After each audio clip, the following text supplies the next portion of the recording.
女人突然注意到对面的男同事正牢牢盯着她，眼神满是挑逗。于是她拿出口红，把嘴唇涂得更加饱满，再对着纸巾轻抿薄唇。这一举动非常诱惑，可男同事的反应却出乎意料。很明显，他们八字不合，彼此讨厌。可就是这样一对死敌，却因为共用一间办公室，只能每天面对面。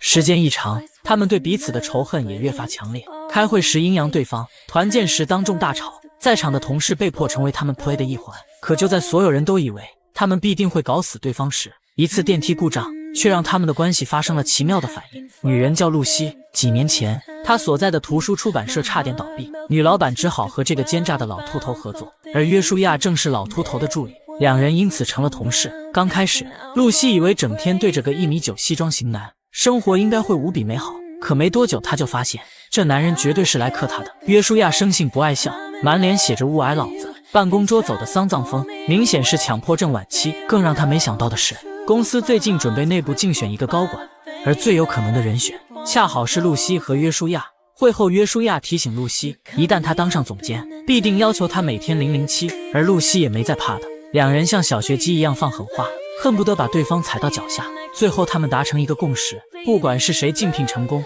输了的那个人都必须辞职。这晚露西做了个春梦，而梦到的男人竟然是他的死敌约书亚，气氛正是火热。约书亚凑到他耳边低语，一瞬间春梦变噩梦，露西吓醒了，她这才意识到约书亚已经入侵了她的心智，而她必须得想个办法报复。于是这天她穿了件性感的连衣裙去上班，约书亚果然被吸引了，可他刚走出电梯就摔了个狗吃屎。露西强装镇定爬起来，这时约书亚好奇地问他 What is this? Travel shot glass? That would be a menstrual cup. 约书亚两眼一闭还给他，赶紧拿出洗手液消了个毒。露西坐回工位，可一想到昨晚的梦，他就无法平静。约书亚看他状态不对，嘲讽他是不是压力太大。露西没理他，只说自己做了个梦。约书亚心领神会 You had a sex dream. Was I in it? 露西服了，大聪明还真挺聪明。他没承认，转而描绘起梦中的场景。 I could feel it. You know. 听得约书亚面红耳赤。接着露西话锋一转，说自己晚上约了人，而约会对象正是梦里的男人。约书亚露出玩味的笑容，他当即表示自己晚上也要去那约会。露西表面淡定，内心慌得一批。不久后，他找到公司的设计小哥，对方一直对他有好感，为了救急，他只能施展魅力邀请小哥约会。小哥不知自己是工具人，高兴地答应了。这晚临近下班，约书亚去找秃头汇报，趁他不在，露西跑到他的工位打探敌情。他翻开约书亚的笔记本，上面有很多红色叉叉。这时约书亚出来了，露西赶紧开溜。约书亚看了一眼桌子，意识到露西动过他的东西，可露西死不承认，非说是看到了蜘蛛。不久后，露西收拾东西准备下班，约书亚格外八卦，他建议露西约会时可以多聊聊月经杯，一准拿捏男人。Yeah, I just thought I'd tell him I'm not wearing any panties. Do you guys like that?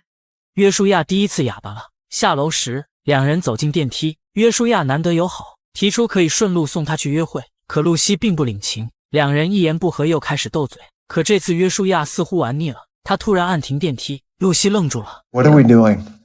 What do you mean? This schoolyard game that we play every day. You mean the game where we hate each other? Do you really hate me? 对视之间，欲望的火花瞬间点燃。片刻后，电梯对讲机传来声音，两人这才及时刹车。外面下着大雨，约书亚把露西送到酒吧，他跟露西道歉，刚才是一时冲动。可没等他说完，露西就生气了。他明白了，约书亚是想用这种烂招来搅乱他的心智。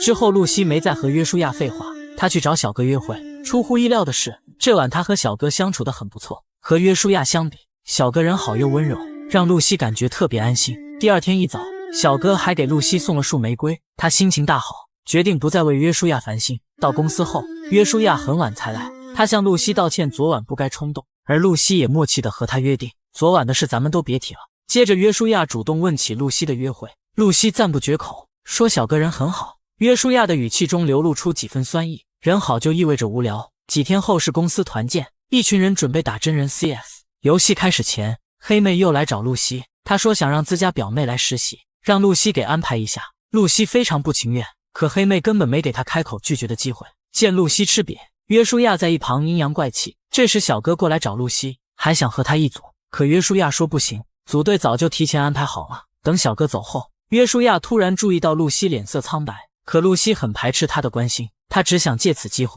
揍得约书亚喊爸爸。We're on the same team.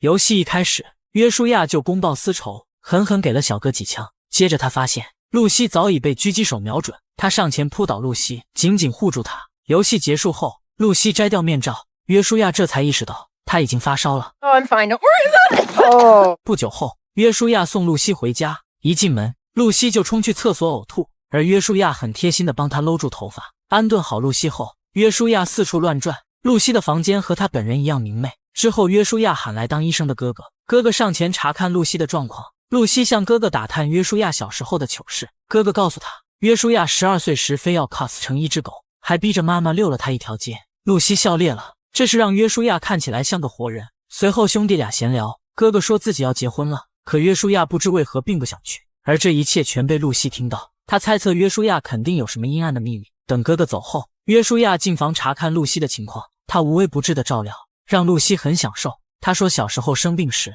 妈妈都会给他准备草莓汁，这类似小宝宝的要求，逗笑了约书亚。他宠溺地喊他小甜心。Oh, stop calling me that. Oh, not a chance. Watching you pretend to hate that nickname is the best part of my day. 两人的关系终于不再尖锐。露西第一次提起电梯里的亲吻，他承认那次的吻是那么火热，令他心跳加速。而约书亚看他的眼神，也藏着不加掩饰的渴望。I like the way you look at me. 第二天一早，露西刚到公司就撞见了小哥，他送了一束花，还把露西护送到工位。露西很尴尬，可小哥没察觉，还亲昵地揽住她。约书亚冷眼旁观，脸色也越来越差。等小哥走后，露西才发现桌子上有瓶草莓汁和玫瑰花，是约书亚送的。他没想到自己随口一提他就记住了。他向约书亚道谢，可他的态度却冷若冰霜。这天下午，露西主动送了盆草莓，她想还约书亚人情，说自己愿意陪他去参加哥哥的婚礼。可约书亚不想理他，露西受不了了，一把把他推进储藏间。他不想再和约书亚针锋相对。密闭的空间内，暧昧的感觉再次上头。露西主动出击，可这次约书亚没有回应。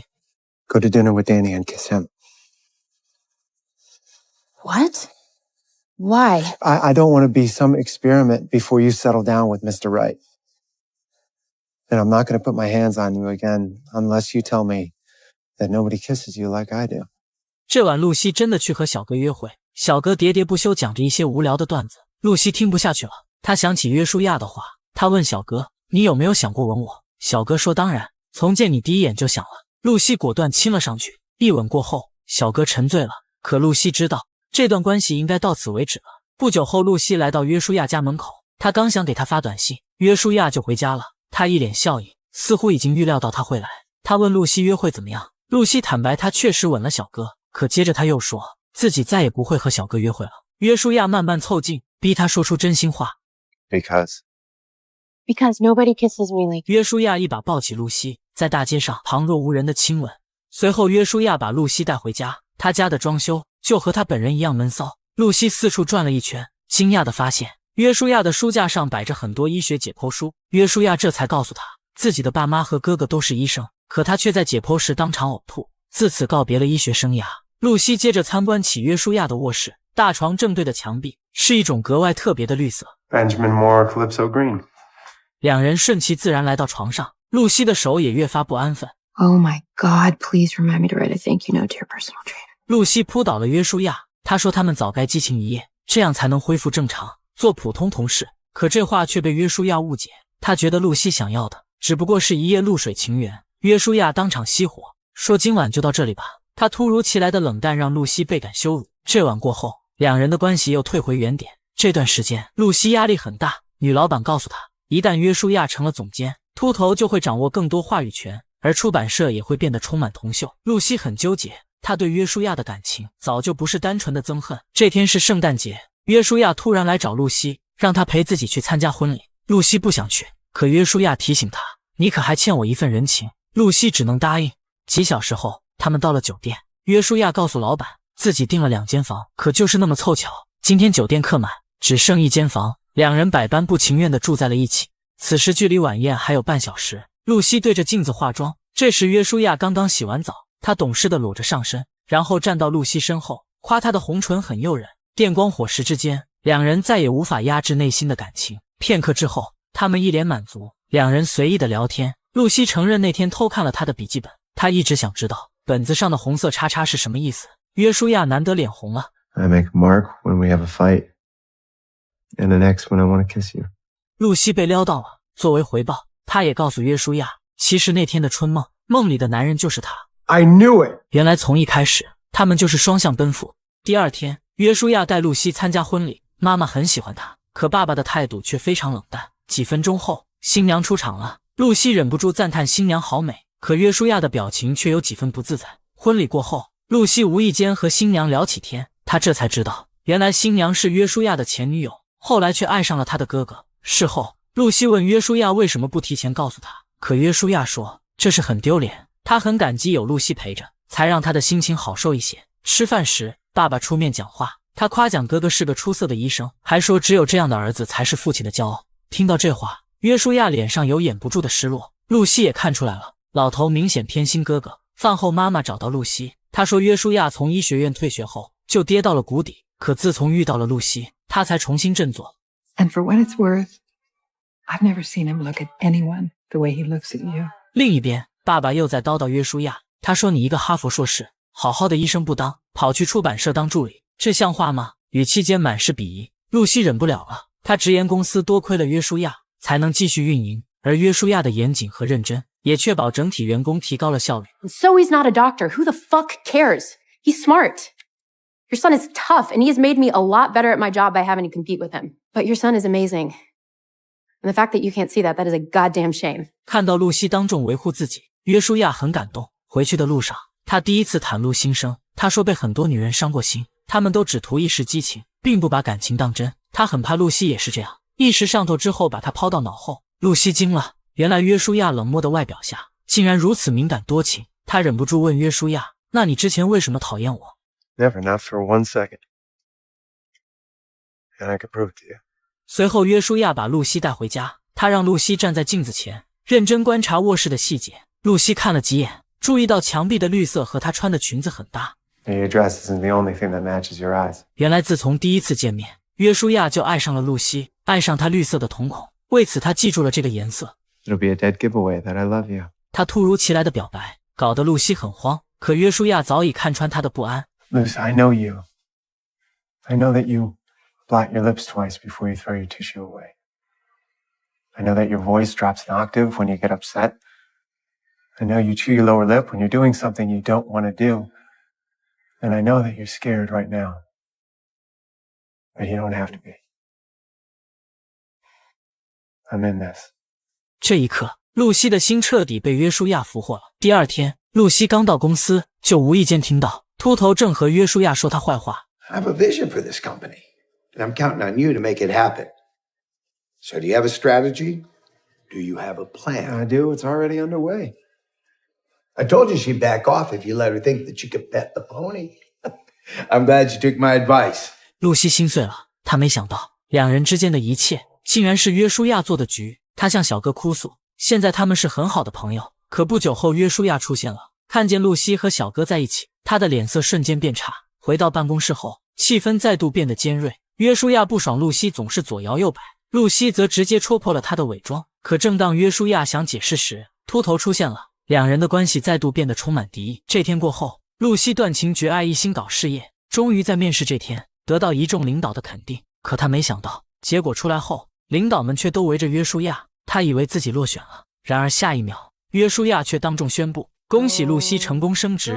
原来他早就决定辞职，去另一家出版社做编辑。 I begged him not to say anything. I am sorry, Lucy. Just fighting with Josh lit such a fire under you. I knew if you kept that drive, you'd beat everyone else and get the job. 爱情大概就是这样，喜欢与讨厌只有一线之隔。